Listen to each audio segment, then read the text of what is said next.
Hello everyone, this is Pooka and welcome to another Pokemon TCG video. In today's video we're going to be looking at a deck that's been around for a while, but we're going to take a look at an updated version of it and see if it can function in today's format. So the one card this deck is going to revolve around is the big, the bad Aggron. Yep, that's it. So Aggron has this interesting ability, Toppling Wind. When you play it from your hand to evolve one of your Pokemon, you may discard the top 3 cards of your opponent's deck. So, you may have guessed it, this is going to be a mill deck we're going to try to deck out the opponent. Run your opponent out of cards, so at the beginning of the turn, they can't draw any card and they lose the game. That's the idea. So we're going to be trying to use Toppling Wind as often as possible to try to achieve this. So to start things off, we have a 4-4-4 Aggron line. We need as many of these guys as possible so we can get them into play and just keep getting a bunch of them into play. But then you might be thinking, well, that's just silly. We can only use Toppling Wind once, and then, well, Aggron is evolved, and discarding 3 cards isn't very good. And you would be right, but we do have Devolution Spray. So after we evolve into Aggron and use Toppling Wind, we can use Devolution Spray, bring it back to the hand, and then next turn we can evolve it again. And there we go, we can continue the cycle of Toppling Wind. So this deck revolves around Aggron and Devolution Spray. Now again, we're limited to 4 Devolution Spray, unless we had a card that could get it back, and that's where Sableye comes in handy. Junk Hunt can get back those Devolution Sprays, so we can continue to use Toppling Wind and deck out the opponent. So this is all about using Toppling Wind. The entire deck's going to revolve around this, giving us as many opportunities as possible to use Toppling Wind. That's what the entire deck is built around. So not only do we have Sableye to achieve this, we also have some annoying Pokemon as well. The first one's going to be Snorlax. So Snorlax has Block, prevents the defending Pokemon from retreating. So this way we can buy ourselves some time to get some Aggron into play or something like that if we block something in the active spot that doesn't really want to be there, that can't really attack for much damage, and that gives us more time to evolve into more Aggron, maybe deck our opponent out because they can't attack anymore. There's all sorts of tricky things Snorlax can do just because of block. So it's kind of a neat aspect of this deck as well. And the last one is going to be Sigilyph, just because it has that safeguard ability, and Pokemon EX cannot touch it.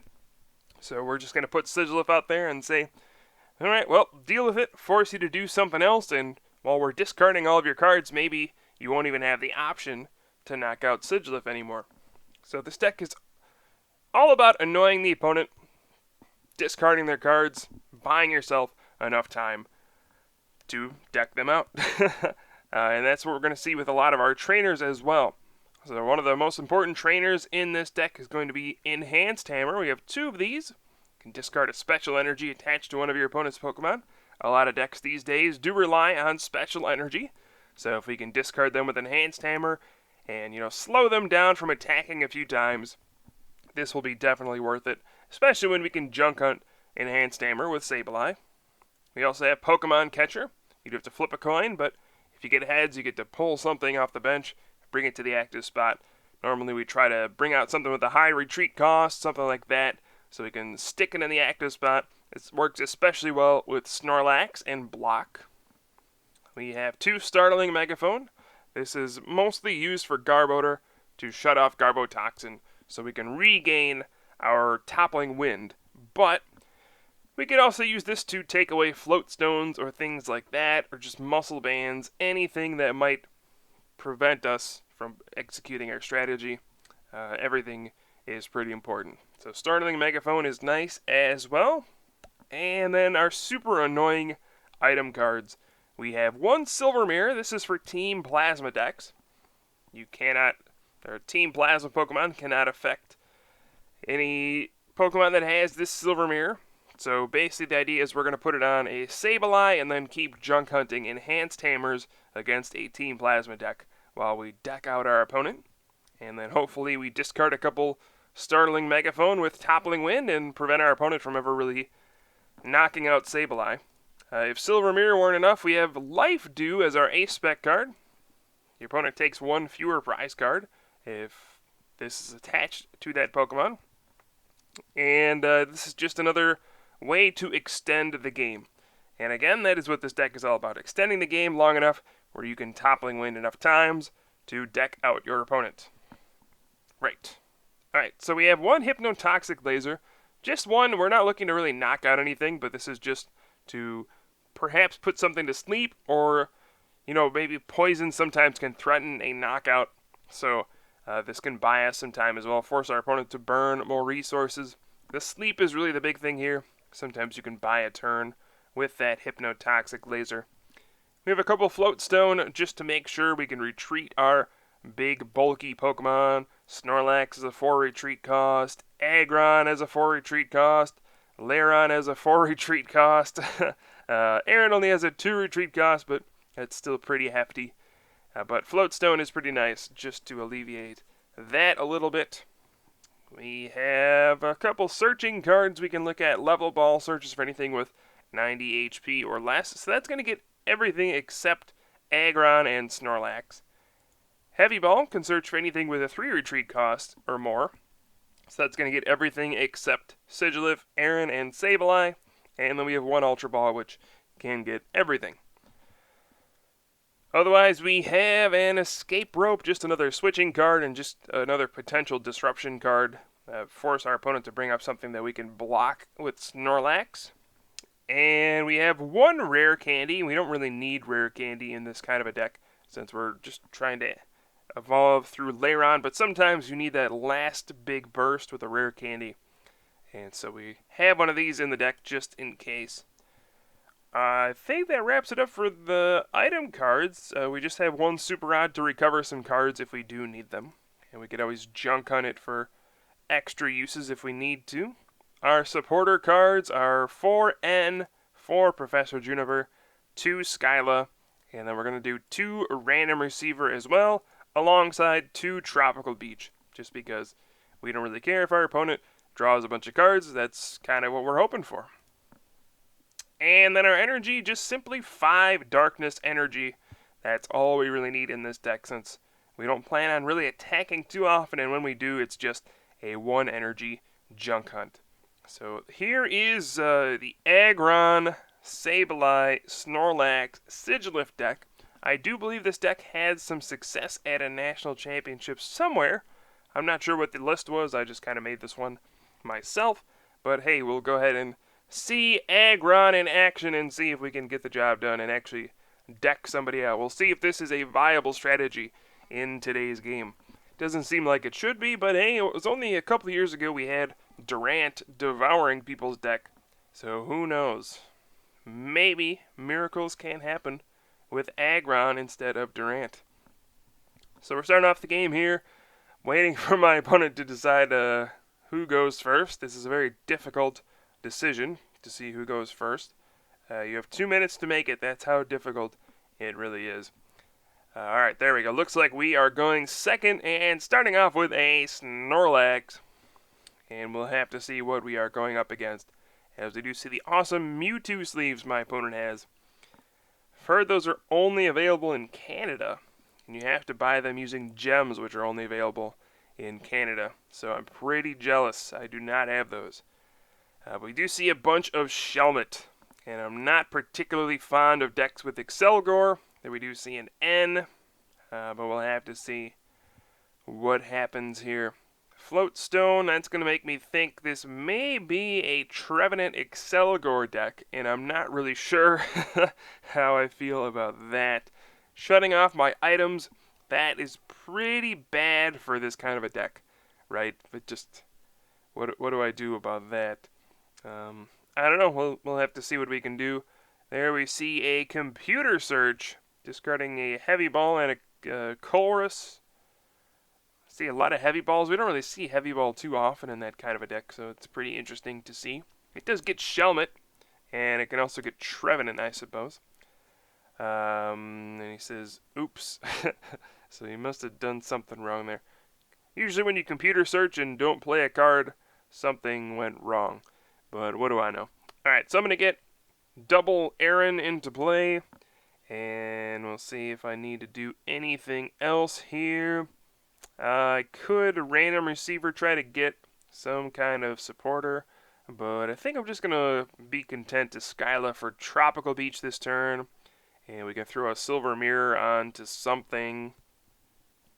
I don't really know. Silver Mirror is going to be worthless in this matchup. So I'm just going to put it on Snorlax. And I do have a Darkness I could put down somewhere, but I might want to save that for Sableye. And then we'll just go ahead and pass the turn.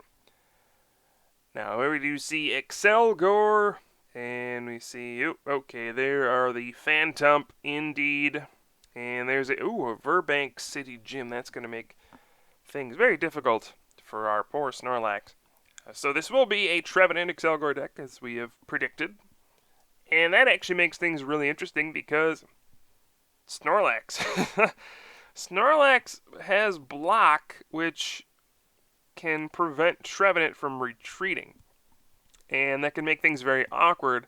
My opponent may just not want to promote Trevenant because if they do, Snorlax can block and leave it in place. It just makes for a very interesting game, a very interesting dynamic, and we'll have to see what happens here. So I have a Sigilyph and a random receiver. I'm going to go ahead and play the random receiver, and I got a Professor Juniper out of this. I'm not really sure what I want to do here. I'll probably just Juniper and see what we can get.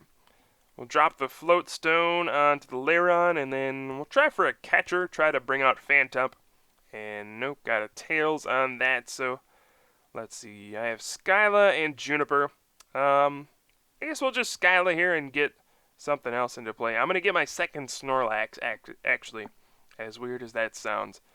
So the idea here is, if my opponent ever promotes Trevenant, we're just going to promote our Snorlax, and we're going to be in a very awkward stalemate where I can't really attack, and my opponent can't really retreat, and so somebody's going to deck out. And since I have Aggron on my side, I think it might be my opponent, since I'll be able to discard, 12 cards with Aggron over the course of the game. So this is going to be very, very strange. I'm not really sure how this is going to play out, but hey, this weird is interesting, I suppose. And we'll see just how interesting this can get.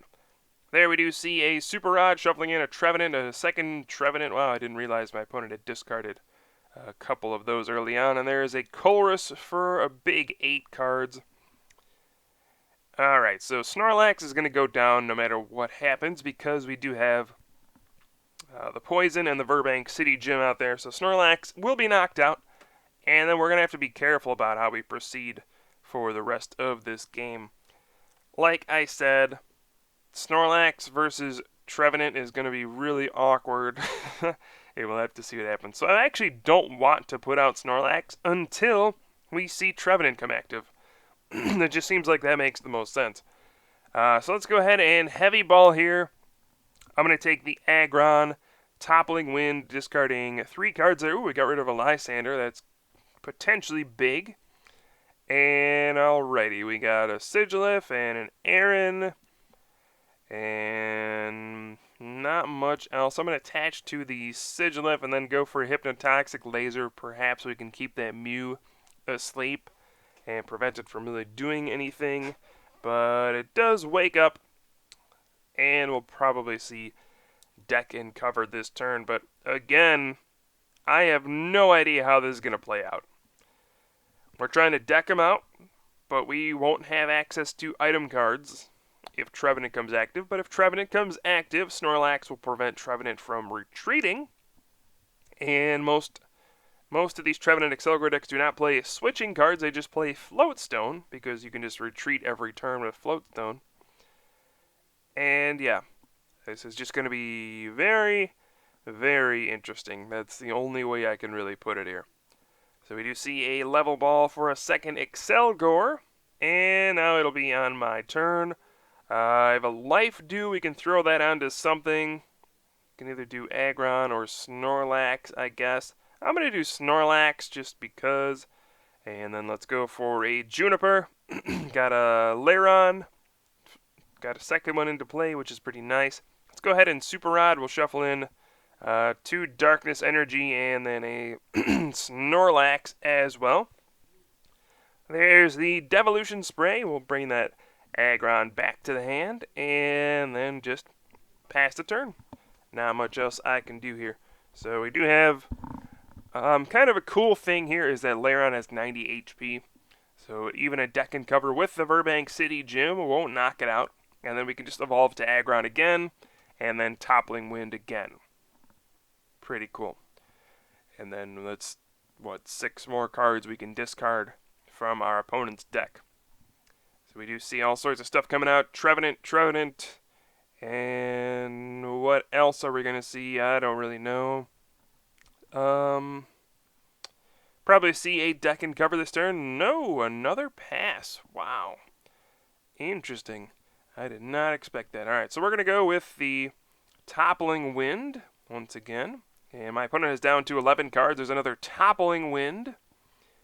And, well, we've gotten rid of so much stuff so far. There we do see 2 Lysander gone. Wow. That was actually huge. That could have stopped Snorlax from blocking Trevenant in the active spot. I'm going to go with the Startling Megaphone. We can discard a couple Float Stone on the opponent's side. Just might as well do that. And I guess we can Devolution Spray. For some reason I left an Aggron in the discard pile with Super Rod. That was kind of silly. And I don't want to Juniper another Aggron away, so we'll just Devolution Spray and pass with Lairon active. Again, there's no way deck and cover can knock out Lairon. So we'll just go ahead and leave the Aggron in hand. And oh my goodness, my opponent has used a Chorus for a bunch of cards. And all I have to do here is Toppling Wind after the deck and cover, and the game is over. We'll go ahead and deck my opponent out. Deck and cover does 30, and the... What? What just happened? Why did... Huh? Lairon just got knocked out. It had no damage. It got hit for 30 with deck and cover. 30 from Poison and Verbank. Alright, so I should have won the game right there, but PTCGO worked its magic and knocked out Lairon for some reason. There was no damage on it previously. I'm very positive about that. Alright, well, we'll just have to deal with it, I suppose. So now my opponent has promoted Trevenant, and now we have the Snorlax dilemma. So my opponent only has 2 cards left anyway, so I'm just going to promote Snorlax and pass, and Trevenant is blocked in place. And okay, now we're at this point. My opponent... If my opponent plays a switching card, we could see a switch and then a deck and cover, and this could get even more interesting. But if not, then my opponent is blocked, and this game is probably over. And my opponent says, okay. Probably realizing, oh, I cannot retreat. That darn Snorlax is blocking the path, and I don't have a Pokemon Flute to wake it up. Darn. Yeah, well, let's see everything my opponent has gone through so far. Lots of cards. Lots of recovery cards, too, like Palpad are already gone. Lysander, both of those are gone. Otherwise, those could have pushed Snorlax out of the active spot. I don't know if we saw a Super Rod or a Sacred Ash or anything like that, but I'm sure my opponent would play those if given the chance. And let's see, what will my opponent do? Says I am stupid, and probably right now realizes, uh-oh, there goes my game. I can't retreat. And Cammy's coming out and saying, hurry up, do something. Yeah, this is just, I knew the game was going to be strange, but didn't know it was going to be this strange. But hey, victory for Aggron, Sableye, Snorlax, Sigilyph. That was a weird game. Lairon got knocked out mysteriously, but Snorlax blocks the path. And my opponent will deck out, and that's going to be a victory for Aggron. So, definitely a weird game, but hey, that's Pokemon sometimes, and that's Pokemon TCG Online sometimes. But I hope you guys enjoyed the video. I will certainly have some more for you soon. I am Pooka from the Top Cut, and I will see you guys next time.